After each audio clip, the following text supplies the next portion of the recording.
You ever get pulled over by a golf cart with disco lights duct taped to the roof? And a guy dressed like a Halloween mall cop shouting laws that sound made up? Yeah, I didn't think so. But that's how it started. That's how all of this started. I wasn't doing anything wrong. Hell, I wasn't even going above 25. It was one of those lazy Tuesday afternoons. Sun too bright to be threatening. Iced coffee sweating on the passenger seat. Nickelback playing low enough to not be judged for it. Just me, my beat-up Civic, and the illusion that the worst part of my day would be picking up dry cleaning or maybe choosing the wrong snack at Walgreens. Then came the lights. Not red and blue cop lights. These were the kind of strobe lights you'd see at a child's birthday party in the early 2000s. Cheap, flashy, desperate for attention. They blinked in my rearview mirror like an epileptic disco ball, and at first, I genuinely thought it was a prank. Some kid, maybe, souping up his grandpa's golf cart to mess with traffic. But then I saw the driver. He was in his 40s, wearing what could generously be described as a security uniform, but more honestly looked like it had been ordered from a sketchy eBay seller called Lawman Lover 92. He had Oakleys on indoors at night Oakleys, and a clipboard. A clipboard he was waving at me like it was a loaded weapon. He didn't say please or sir or even excuse me. He screamed, "You're in violation of HOA Code 7 Alpha. Pull over immediately." And I laughed. Out loud. I couldn't help it. I actually looked around to see if I was on a hidden camera show. But then the man reached for his belt. Zip ties. Not a joke. Not props. Real. Thick. Black zip ties like he was about to arrest someone for a felony. That's when my gut flipped. Something was off. Way off. So I did what most people wouldn't. I pulled over. Call it morbid curiosity, or just me wanting to see how far the rabbit hole went. I stopped next to a fire hydrant that I know, ironic, and watched him strut up like he'd trained at the Academy of Make-Believe Authority. He tapped on my window like he was auditioning for Law and Order Suburban Division. "Do you know why I pulled you over?" he asked. I looked him dead in the eye and said, "Because your medication wore off." He didn't laugh, not even a twitch. Instead, he held up a laminated card that had a badge printed on it and said, "I'm Officer Ron with the Willow Creek Estates Homeowners Authority." Not association, authority. I remember that detail because it sounded wrong. It felt wrong. He said I was in violation for excessive rear bumper rust and improperly tinted windows. Mind you, this is my personal car, parked in front of my own house. He asked for my driver's license. Then, I swear to you, he said HOA compliance papers. Compliance papers, like I was crossing a border into some dystopian nightmare suburb. And then, oh, it gets better, he asked for a record of lawn treatments in the last 60 days. At that point, I genuinely couldn't tell if this was performance art or a psychological experiment. I stared at him, blinked, and said, "You're trying to ticket me for rust, sir. Your sarcasm is not helping the situation." He barked. Now, I'm a pretty chill person, most days. But this was the moment I realized it wasn't just a power trip. It was a delusion.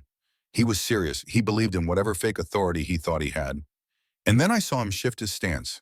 One hand hovered near the zip ties again. That was enough. I slowly reached into my glove compartment, pulled out my badge, and flipped it open like a plot twist in a bad cop drama. "You just tried to detain the county sheriff," I said, calm, cold, measured. He froze, eyes wide, mouth twitching. He looked at the badge, then at me, then back at the badge, and then he ran like a raccoon caught stealing dog food. He sprinted, wobbled, really back to his golf cart, and peeled away at a solid 12 miles per hour. I just sat there, stunned, not angry, not scared, just baffled. Who was that guy? Why did he have zip ties? And more importantly, why the hell did his badge look real? Because I've seen fake. I've seen kids with toy badges, cosplayers at conventions, and wannabe security guards who think a reflective vest is all it takes. But this was different. The embroidery on his sleeve, the formatting of his ID card, even the radio clipped to his shoulder, they weren't cheap Amazon knockoffs. They were custom. They were planned. Someone had gone to serious lengths to make this authority feel real. Back at home, I started digging. Checked the footage on my dash cam, froze it on the badge. The patch read WCA, not association, but authority. That's not just semantics. That's a mission statement. We're not neighbors, we're enforcers. And sure enough, that night the calls started.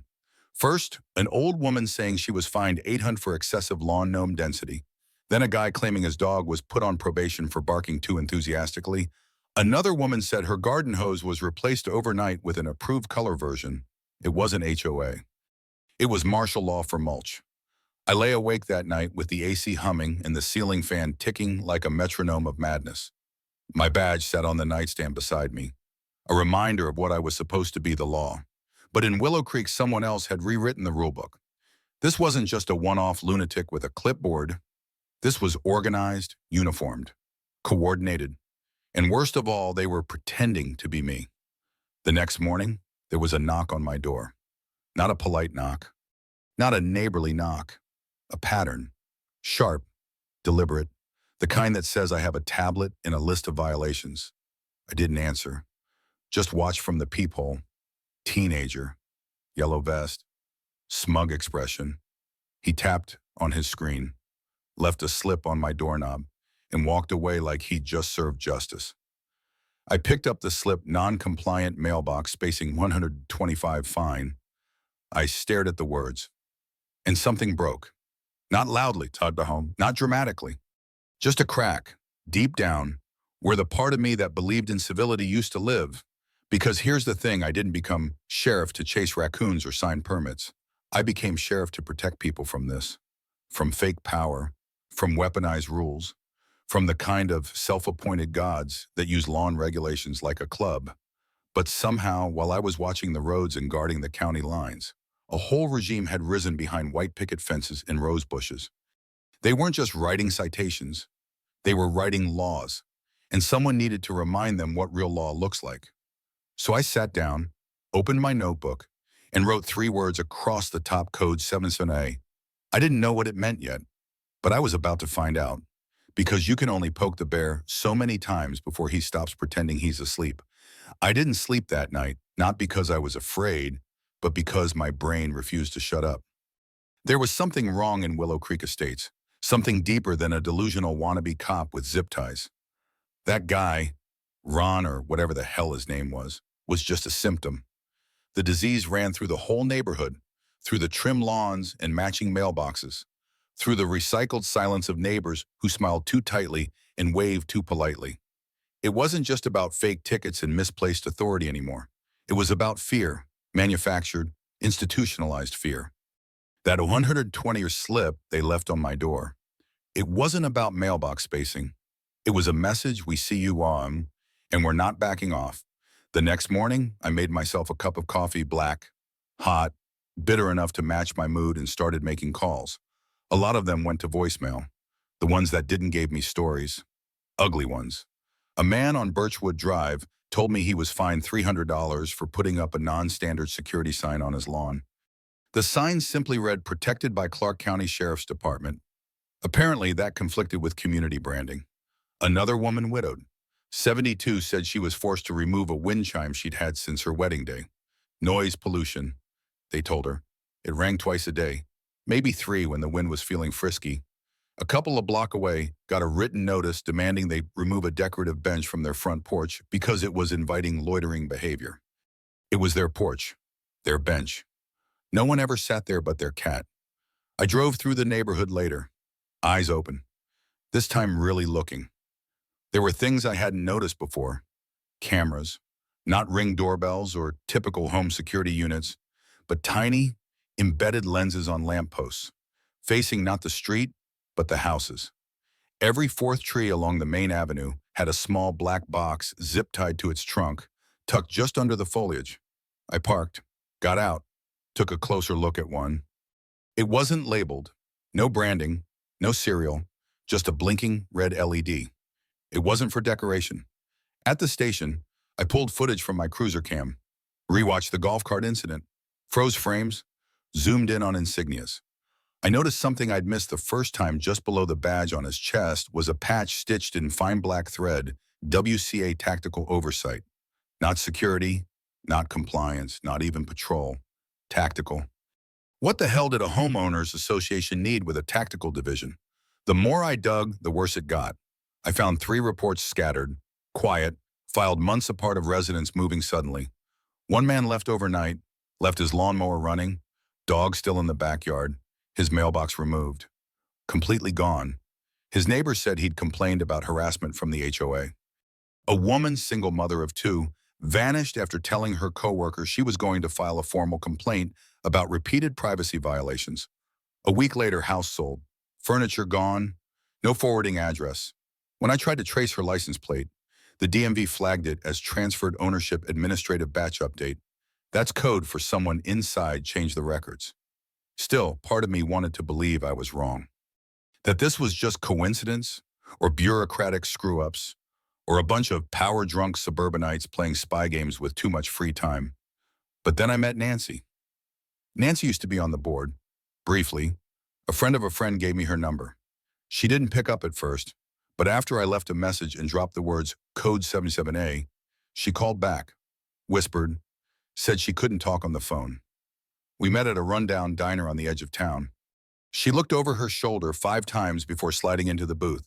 Her hands shook when she held her coffee. I only have a few minutes, she said.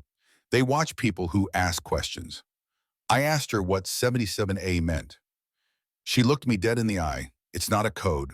It's a trigger.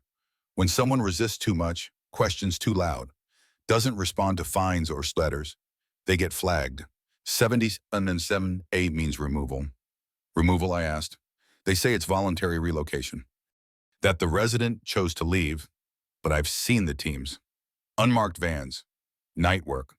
Some people wake up and half their garden is gone. Some don't wake up at home at all. And when they ask, when they complain, they get told it was a maintenance miscommunication. They're wearing down the neighborhood, one non-compliance at a time. I asked who was behind it. She hesitated, then said 2 words, Director X. I pressed. She told me no one knows who Director X is.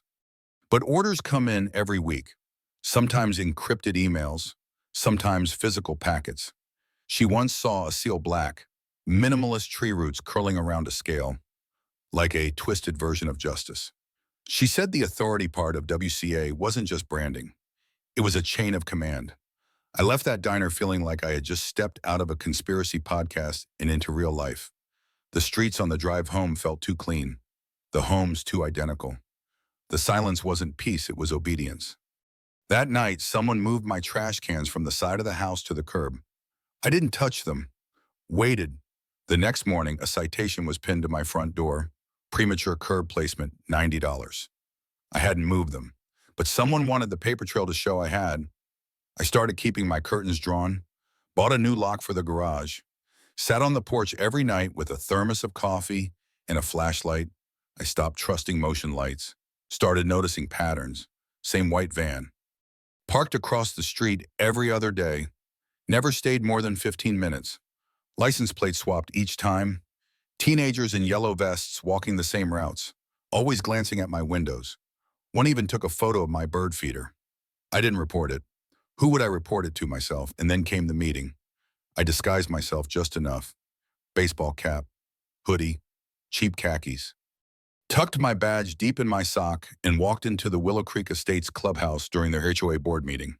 The room was a strange mix of corporate, clinical, and suburban, fake cozy faux leather chairs, motivational posters about community standards, pastel mints in crystal bowls. The board sat like a tribunal, 7 people, too well-groomed, too pleasant, smiles stretched too wide. The president, Sharon, welcomed everyone with a voice that was sugar and scalpel. Residents raised concerns. One had been fined for having 3 ceramic frogs instead of the regulation 2, another for planting unapproved tulips. Each time, the board responded with the same prescripted reassurance. We value harmony. We value cohesion. Thank you for helping us protect the integrity of Willow Creek. Then a man mid-50s, clearly frustrated, stepped up to the mic and said, I've gotten 4 citations this week. My lawn's fine. My fence was painted the same color as before. What's going on? Sharon's smile didn't waver. We'll be escalating this matter to Code 77A, she said, like she was offering him a mint. I didn't breathe. I wrote it down on my palm. 77A. Again. After the meeting, I lingered near a framed photo of last year's block party, everyone in identical polos, holding American flags that looked just a little too crisp, and overheard two board members whispering near the hallway. Director X won't like the delays. We'll handle it tomorrow. Full compliance action. They didn't see me, or if they did, they didn't care. I left through the back door and walked to my car in the dark. No stars. Too many streetlights. My dashboard blinked with another alert parking angle misalignment warning issued. I drove home slowly, passing the same white van. The engine was running. I didn't wave. I didn't blink. I just kept driving. Because now I knew this wasn't a neighborhood. It was a machine. And someone had just flipped the switch to destroy me. The night after the HOA meeting at I sat in my home office, lights off, the screen of my laptop casting a dim glow across the walls. I watched the same footage over and over, slow-motion frames of Sharon saying code 77A with a smile that didn't blink. Her voice still echoed in my ears like a lullaby laced with arsenic. My hand still had the faint smear of ink where I had written it down. I knew something bigger was coming. The pattern was too consistent, the structure too clean. This wasn't overzealous neighborly enforcement anymore. This was protocol, and I was officially in it. Around 2 a.m., I heard a noise outside. Not loud, not threatening, just deliberate. I got up, opened the blind slightly. A teenager, maybe 17, walked down the street in a reflective HOA vest, tapping on a tablet. He stopped in front of my house, scanned something with the device, then pulled out a piece of paper from a small satchel and clipped it to my mailbox. He never even looked around, never acknowledged the dark window I was watching from, just moved like a pea in a well-oiled system. I went out 5 minutes later to check the paper. This time, the violation was for unauthorized porch light hue, $65. My porch light, by the way, had been off for 3 hours. The next morning, I decided I needed access, real access. Not hearsay, not rumors. I needed to get behind the curtain. So I reached out to someone I hadn't spoken to in over a year, Felix Marino. Felix had been booted from a tech firm for ethics violations, which is corporate speak for. He exposed us doing something illegal and we didn't like it. The guy's a wizard, paranoid, erratic, and deeply suspicious of any government entity that can spell its own name, but brilliant. I called in a favor, something from 5 years back involving a judge's kid in a deleted Snapchat thread. He owed me. We met in the back of a local dry cleaners, because of course we did. Felix showed up in sunglasses and a beanie, carrying a backpack that buzzed like it was carrying a live animal. I gave him a flash drive loaded with screenshots, camera stills, and every citation I'd collected so far. What exactly am I looking for, he asked, unzipping his laptop and connecting a tangle of wires. I leaned in, encrypted communication. I want to know where the orders are coming from, who's signing them, what system they're using. Felix smirked. You mean like a trail of emails? I mean a trail of control. I said, by the next evening, he had something, not everything, but enough to make my stomach knot. The HOA wasn't using a regular email system. They had their own internal server, masked behind a dummy real estate company. The IP traced back to a location I knew all too well. City Hall, the encryption key for the messages.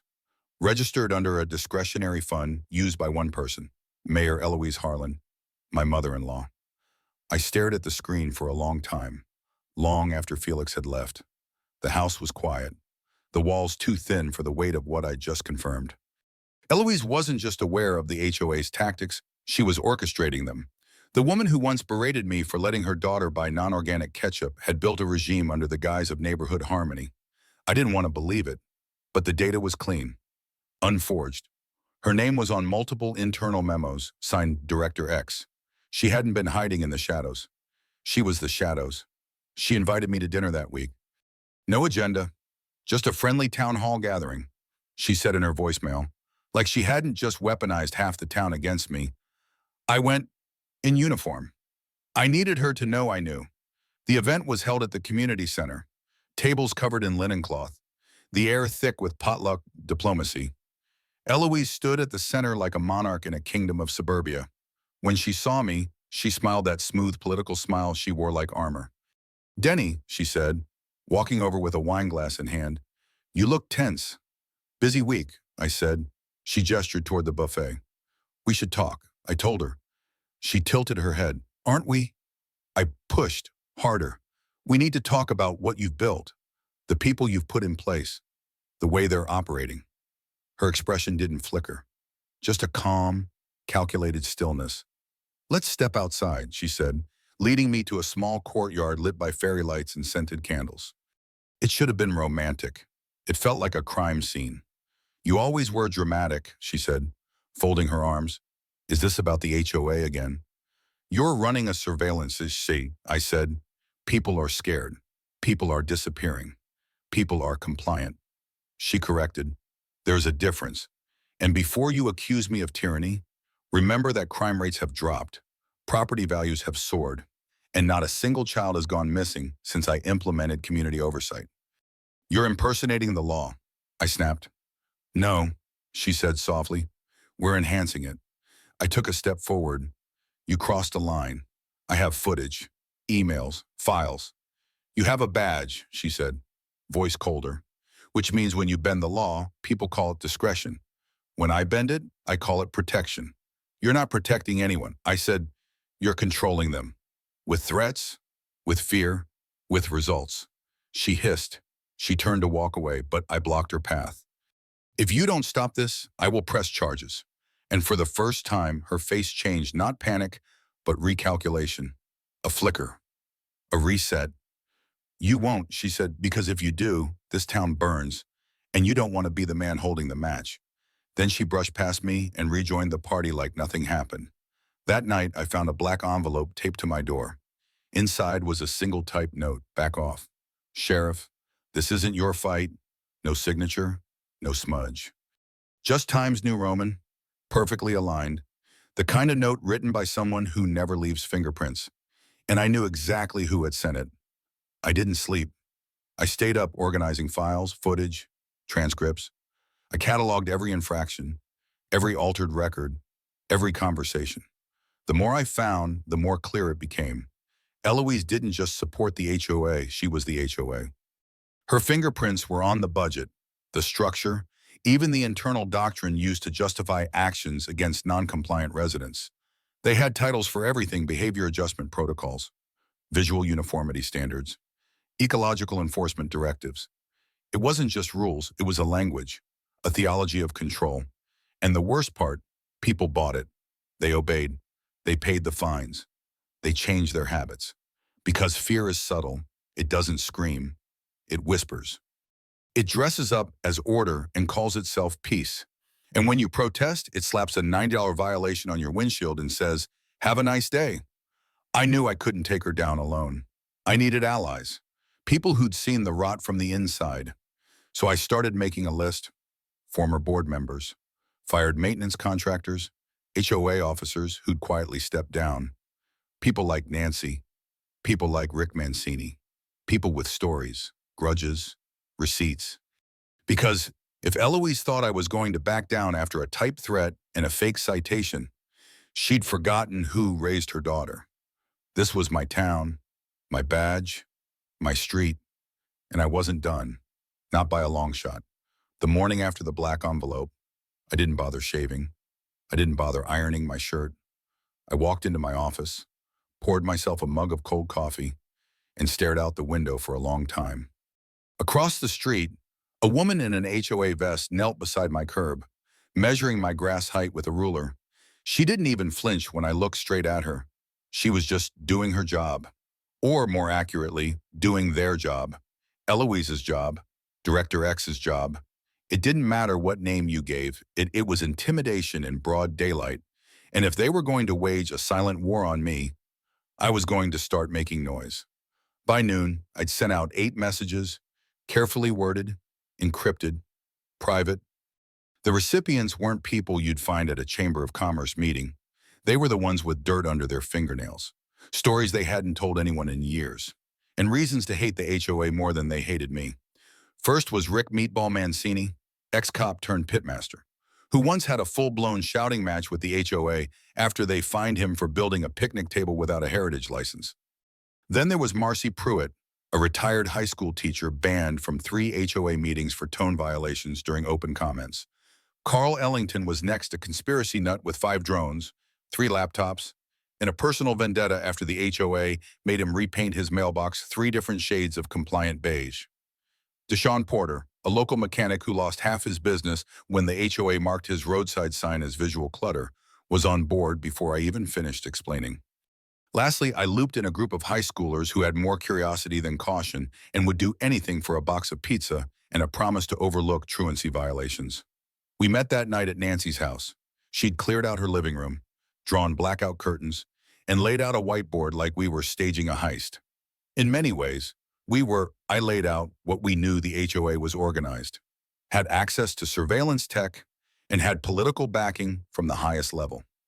They operated under a false sense of legality and used fear to maintain obedience. But fear only works until someone fights back. So, what's the plan, Rick asked, pulling a bite of brisket from his sandwich. I looked at the board, then at each of them. We don't fight them in the dark. We drag them into the light.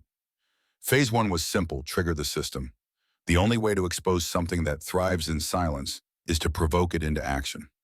We planted fake violations, bright plastic flamingos in yards, garden gnomes dressed like protesters, a mailbox painted in rainbow stripes with non-compliant and proud stenciled across the front. I deliberately placed my trash bins out 3 days early, painted my curb with glow-in-the-dark paint, and strung up a wind chime made of beer cans. Every move was a challenge, a dare, and it worked. By the 3rd day, the HOA struck back. Hard. 5 golf carts rolled up my street like a suburban convoy. They were dressed like soldiers on vacation, matching vests, mirrored sunglasses, radios buzzing with coded chatter. One had a megaphone. They issued commands like they were breaching a hostage situation. Step out of the house immediately. One of them barked, "You are in violation of multiple ordinances."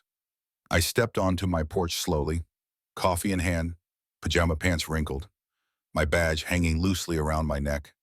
"Which ones?" I asked. "Deadpan, the flamingos, or the beer chime?" That's when the leader of the squad pulled out a zip tie. The others began surrounding my lawn like they were about to execute a raid. But they weren't alone. Carl's drones were already in the sky, capturing every angle.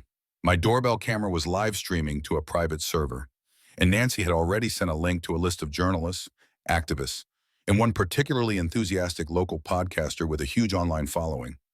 The moment the HOA tried to restrain me, it was on 5 different screens across the state. "You're impersonating law enforcement."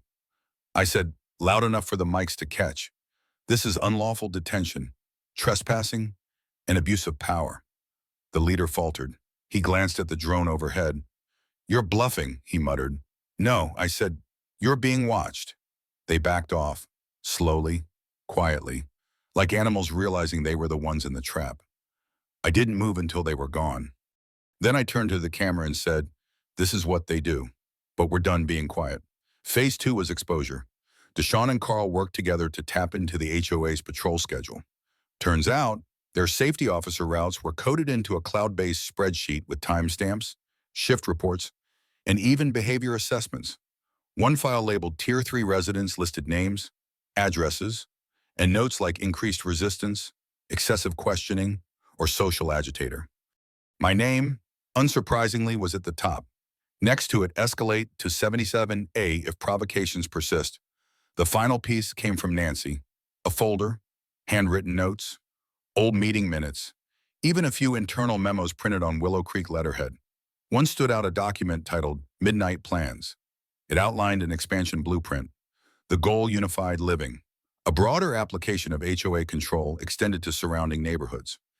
The proposal discussed behavioral scoring, moral conduct clauses, and even digital activity audits linked to personal IP addresses. I stared at that page for a long time. This wasn't a neighborhood initiative. It was ideological colonization wrapped in HOA language. We needed one more thing: the bunker. Rumors had floated around about a secure location used for archiving compliance data. No address, no paper trail. But Felix had traced a few encrypted pings back to a fenced property at the end of Cedar Loop Drive. It looked abandoned, just an old brick building with faded paint and no signage. But the heat signatures told a different story. Carl flew a drone over it and picked up activity. People going in and out at odd hours. Trucks unloading equipment. We waited for the right moment. I called in a favor from a county judge I trusted, Judge Thornton, a no-nonsense man with no love for HOA politics. I showed him the footage, the memos, the behavior files. He signed a search warrant with a single comment: "Burn it down, Sheriff." The next morning, I suited up, not in uniform, in armor, not bulletproof, but truth-proof. I had legal backing, digital evidence, and public support. My team fanned out: Nancy at comms, Carl managing drone feeds, Deshaun standing by with a van rigged to jam communications if needed. I walked up to the front door of the bunker and knocked. No answer. I knocked again. Then Rick stepped forward and simply kicked the door in.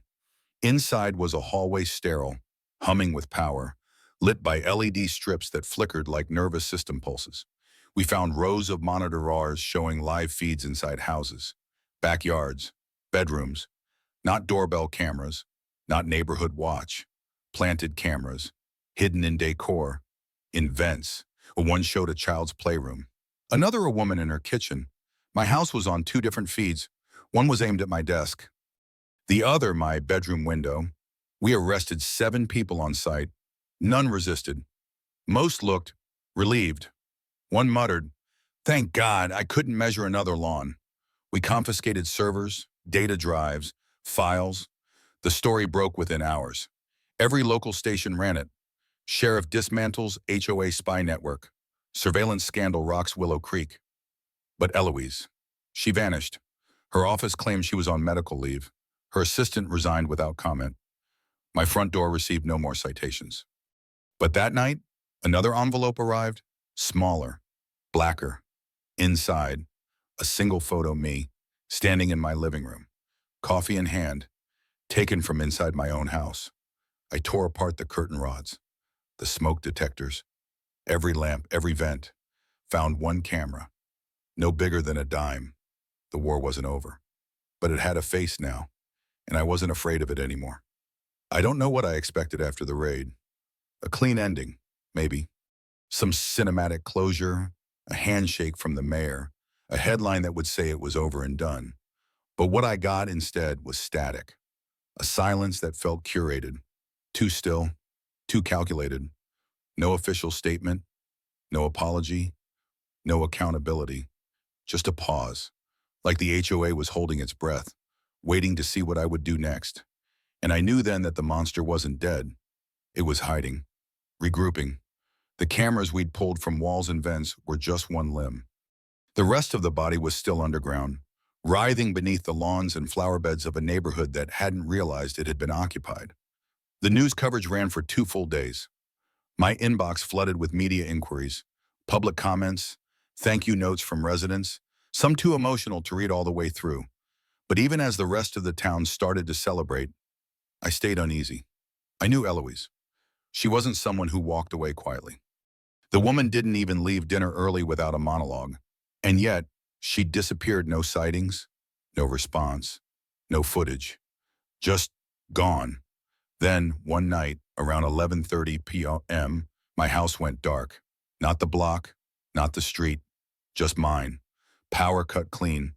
Backup generator didn't kick in. Silence stretched so long it felt like a scream. I grabbed my flashlight, checked the breakers. Nothing tripped. Walked to the window. Parked 2 houses down, under the shadow of a pine tree, was a sleek black vehicle I didn't recognize. Not a golf cart this time. Not suburban camouflage. This thing looked government-issue low profile. Armored windows. Engine barely audible. The door opened before I could even reach the driveway. She stepped out, dressed in black from head to toe. No jewelry, no heels, just flat shoes and a face that could slice concrete. Eloise. I didn't speak. I didn't blink. She approached slowly, like this was her backyard and I was the intruder. "You really don't know when to quit," she said. I exhaled through my nose. "Steady. You really don't know how to lose." She smiled then. Not warm, not proud. A smile with no emotion behind it. We could have built something here. Denny, something strong. You built a prison, I said, and you lined it with hydrangeas. She stepped closer. You think removing me fixes this? You think shutting down a few cameras undoes what we started? You're naive. I tilted my head toward the street. Neighbors were out now, talking freely, laughing, waving an entire street alive again. You already lost, I said. They're not scared anymore. She looked at them, and then back at me. They will be. Give it time. They'll beg for someone to take charge again. And I won't be there to stop what comes next. I didn't answer. Just nodded toward the unmarked cruisers that had rolled up behind me. She turned, saw them, and her expression didn't change. You think this is justice? She asked as the officers cuffed her. You think it ends with me in a cell? I think it starts with you out of power. I said. She didn't resist. She didn't raise her voice. As they led her away, she just whispered, some weeds take more than one pulling. The next week, the town voted to dissolve the HOA, 92% approval. People celebrated like they'd just been liberated from a foreign occupation. Lawn chairs came out, flags went up, gnomes reappeared like mushrooms after rain. Kids rode their bikes down sidewalks previously policed for chalk violations. Rick turned some of the old HOA violation slips into wallpaper for his restaurant's bathroom. Carl flew a drone banner that said freedom is non-compliant. Nancy was appointed interim administrator while the council restructured everything. They rewrote the neighborhood guidelines into a list of suggestions simple. Reasonable things like don't set your lawn on fire or no drones at baby showers. I got a card in the mail, hand-signed by every household. They'd all chipped in to replace my mailbox, the one that got written up 12 times. I stood in my yard, watching a retired veteran install the new one. And for the first time in weeks, I let myself breathe. But peace doesn't last when you know how deep the roots go. 2 weeks after the vote, I was locking up the station when a manila envelope slid under the door. No address, no handwriting. Inside, a thumb drive. I broke every rule I'd ever enforced and plugged it in.